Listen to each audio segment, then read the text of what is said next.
대림절기는 예수 그리스도의 오심 앞에 인간을 세우는 시간입니다.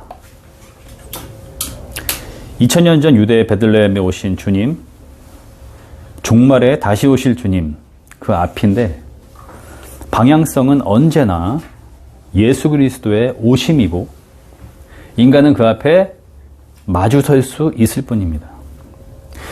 대림절은 이것을 일깨우고 이로써 우리는 준비할 수 있게 됩니다. 인간은 그 준비에 있어서도 수동적일 수밖에 없는데 준비를 가능케 하는 모든 근거가 예수 그리스도에게만 있기 때문입니다. 그리스도교는 여타 모든 종교와는 달리 인간이 대상을 찾는 것이 아니요 대상이 인간을 향하여 오시고 신앙의 내용 또한 결정짓습니다. 오늘 우리는 대림절 셋째 주일을 맞이하며 세계 교회력에 따라 주어진 마태복음 11장 2절에서 11절 세례 요한의 질문과 예수님의 답변, 이 본문을 통해서 요한이 던진 믿음의 대상에 관한 질문의 의미를 물어보고 답변하시는 주님을 통해서 예수 그리스도는 누구신가를 듣고자 합니다. 오늘의 본문은 이해하기가 까다로운데 그 이유는 세례 요한의 관점과 태도가 이전과 달라졌기 때문입니다. 세례 요한은 누구입니까? 이사야 40장 3절 예언의 성취인 메시아를 기다리라고 외쳤던 광야의 소리, 예수 그리스도가 세상의 죄를 지고 가신 하나님의 어린 양이시다라고 증언했던 자, 백성들을 예수님 앞으로 나아갈 수 있도록 죄의 고백으로 준비시켰던 자, 예수님께 세례를 베푼 자였습니다.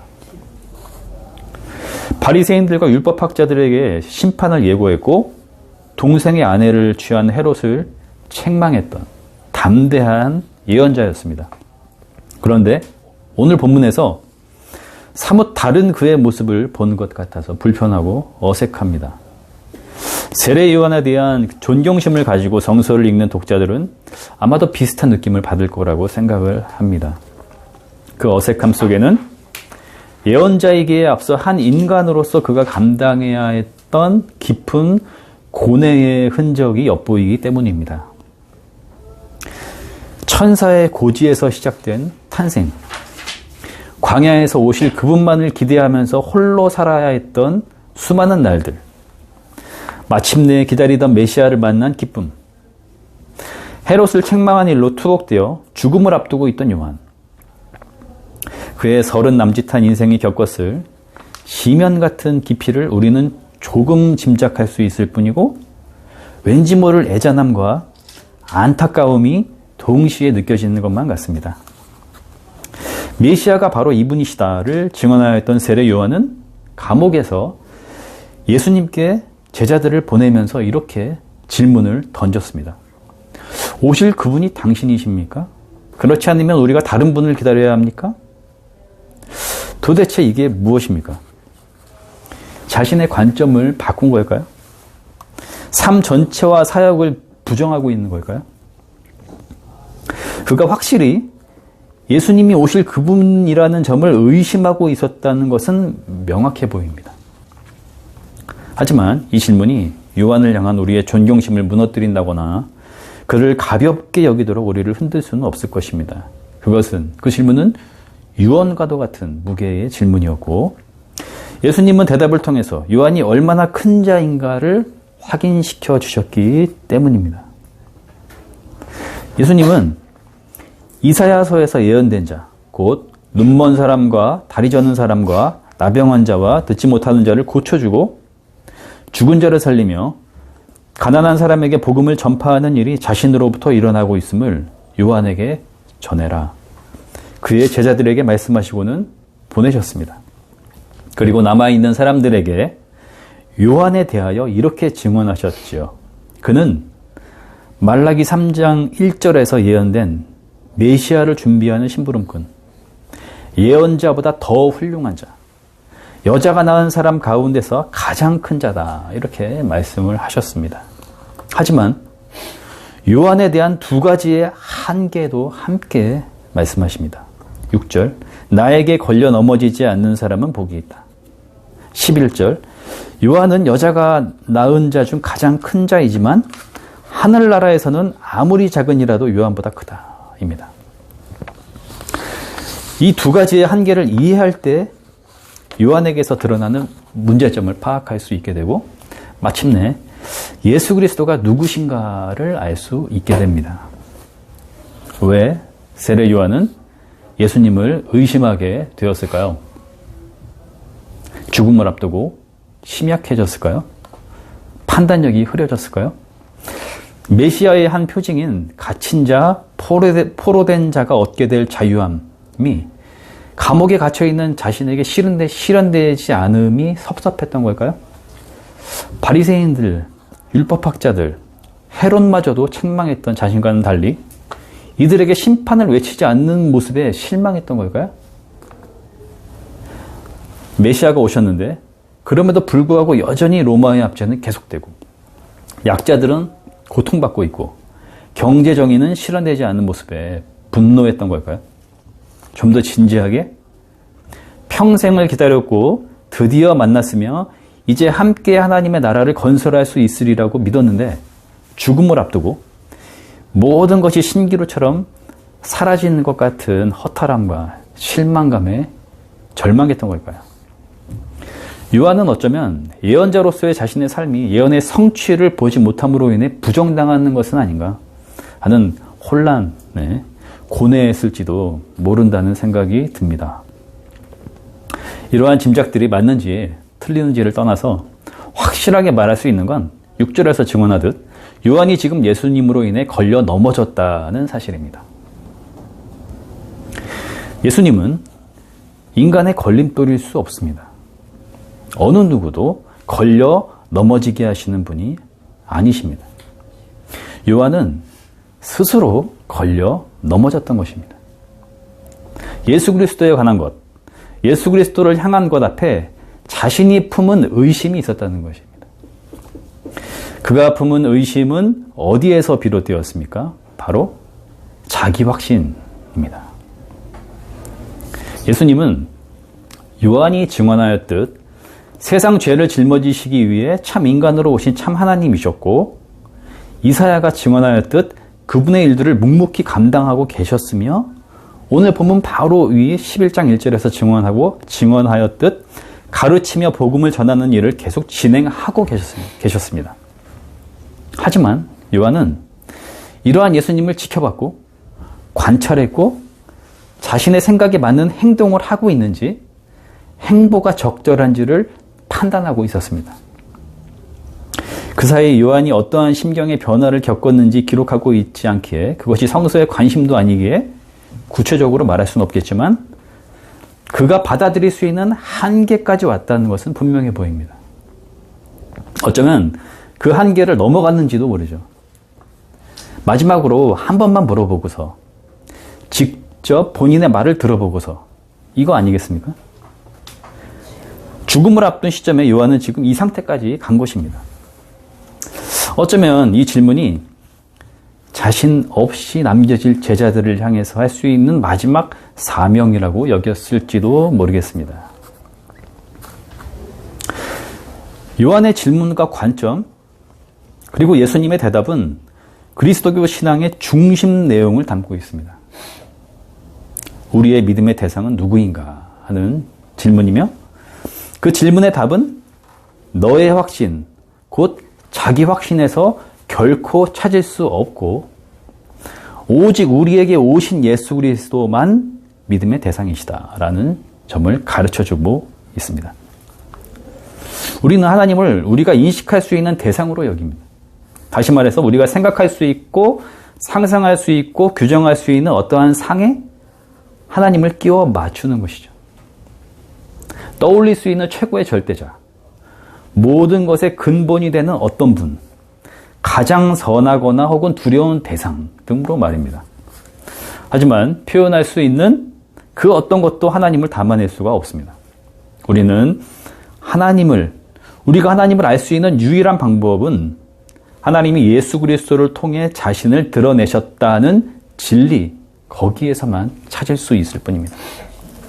이 말은 예수 그리스도를 통하지 않고서는 우리가 믿는 대상이신 하나님을 알 수도 이해할 수도 없고 믿는다라는 말 자체도 성립되지 않는다는 것입니다. 하나님은 창조주이시고 온 우주와 만물을 다스리시는 분이시다라는 감탄도 동일하게 예수 그리스도를 향한 고백과 감탄이 됩니다. 예수 그리스도는 창조의 하나님이시며 요한복음 1장 3절 모든 것이 그로 말미암아 창조되었으니 그거 없이 창조된 것은 하나도 없다. 만물을 통치하시는 하나님이십니다. 에베소서 1장 22절 하나님께서는 만물을 그리스도의 발 아래 굴복시키셨다. 아멘. 예수 그리스도를 통해 자기를 드러내신 하나님은 우리가 찾을 수 있는 대상이 아니며 오직 우리에게 찾아오시는 분, 우리를 아시는 분, 우리가 맞이할 수만 있는 분, 맞이해야만 하는 분이십니다. 바로 그분이 우리의 믿음의 대상이십니다. 다시 말해 믿음의 대상이 믿는 나보다 먼저라는 것이고 믿음의 대상이 우리로 하여금 믿음의 눈을 뜰 수 있게 해주신다는 것이며 믿음의 대상으로부터 우리의 믿음은 시작된다는 것입니다. 요한복음 1장 24절, 25절은 이렇게 증언하였습니다. 예수께서는 모든 사람을 알고 계시므로 그들에게 몸을 맡기지 않으셨다. 그는 사람에 대해서는 어느 누구의 증언도 필요하지 않으셨기 때문이다. 그는 사람의 마음속에 있는 것까지도 알고 계셨던 것이다. 아멘. 예수 그리스도를 우리 안에서 찾으려고 하는 그 어떠한 시도도 요한처럼 실패하게 될 것입니다. 오늘 우리는 말씀으로 오시는 예수 그리스도를 믿음의 대상으로 받을 수 있을 뿐입니다. 따라서 우리에게 필요한 것은 그분에 대한 분석과 판단이 아니라 그분이 우리에게 하시는 말씀을 듣는 것이고 우리에게 행하신 놀라운 은혜의 사건인 십자가와 부활 앞에 우리를 세우는 것 뿐입니다. 예수 그리스도는 세상에서 일어나는 모든 현상의 궁극적인 대답이시고 우리의 삶이 어디에서부터 와서 어디로 가는지에 관한 대답이십니다. 예수 그리스도를 믿는 자는 내 삶의 의미가 무엇인가라는 질문을 그치고 믿기 때문에 삶의 의미를 체험하고 살아가고 있다고 고백할 뿐입니다. 성서는 예수 그리스도를 우리가 향하는 길 자체이시며 삶의 유일한 근거인 진리 자체이시며 살아있게 하는 생명 그 자체이시다라고 증언하였습니다. 제자들과 초기 기독교인들은 부활하신 예수 그리스도를 통해 이것을 보았고 예수 그리스도를 통해 생명이신 하나님과 함께하고 있다는 것을 알게 되었으며 예수 그리스도가 곧 하나님이시라는 것을 믿고 고백하게 되었습니다.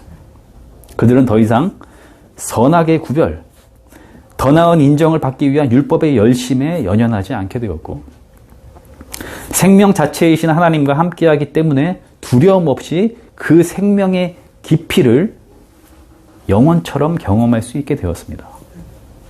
죄와 죽음으로부터 해방된 것이죠.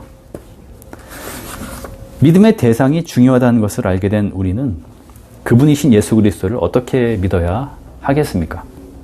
먼저 자신 앞에 있는 걸림돌을 치워야 합니다. 자기 확신을 내려놓으십시오. 내가 생각한 그분, 내가 열중하는 그분을 내려놓으십시오.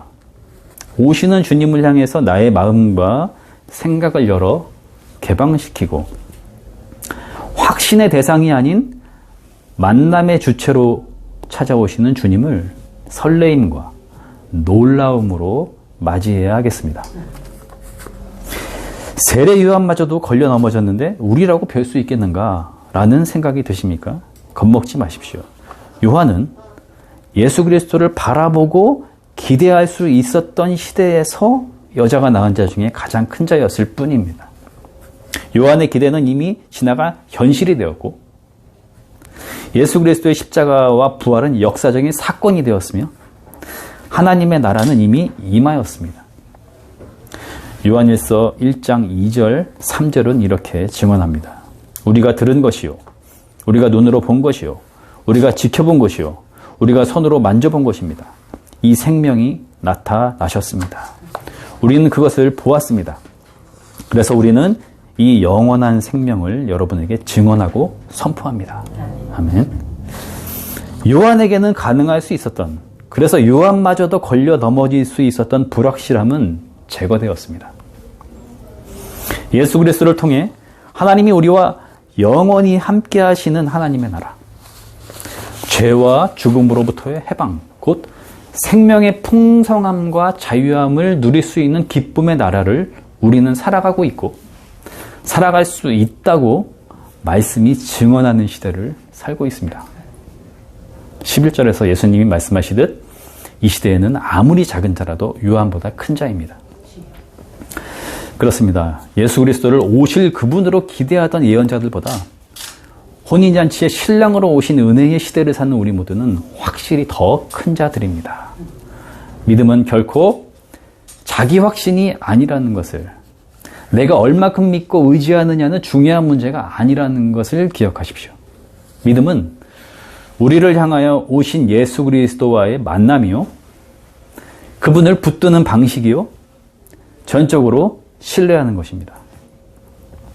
나의 관심사는 이제 더 이상 믿음을 가진 나 자신이 아니라 나의 믿음의 대상이신 분, 예수 그리스도이십니다. 그때 나는 비로소 예수 그리스도를 믿는 자라 고백할 수 있게 될 것이고, 그 고백이 하나님으로부터 받은 선물임을 깨닫게 될 것입니다. 아멘.